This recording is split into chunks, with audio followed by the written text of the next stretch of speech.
Tonight at 6, Ohio Governor Mike DeWine's says he's working to help bring Ohio families some relief, announcing a new child tax credit.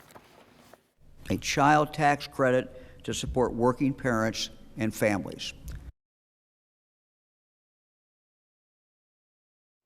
But tonight, some families say $1,000 just isn't enough. 10 TV's Bryn Caswell spoke to parents about whether they think the proposed tax credit will actually make a difference.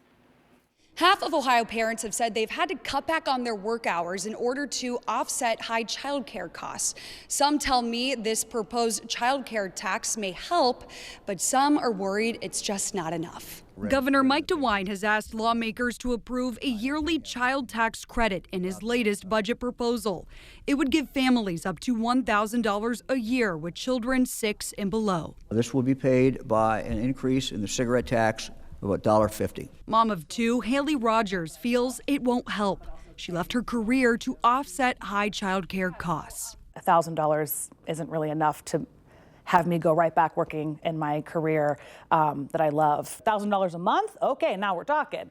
But you know, $1,000 a year, that doesn't even cover 2 weeks of childcare. Daycare owner and mom, Christy Thompson, is upset her youngest child won't qualify for the tax credit.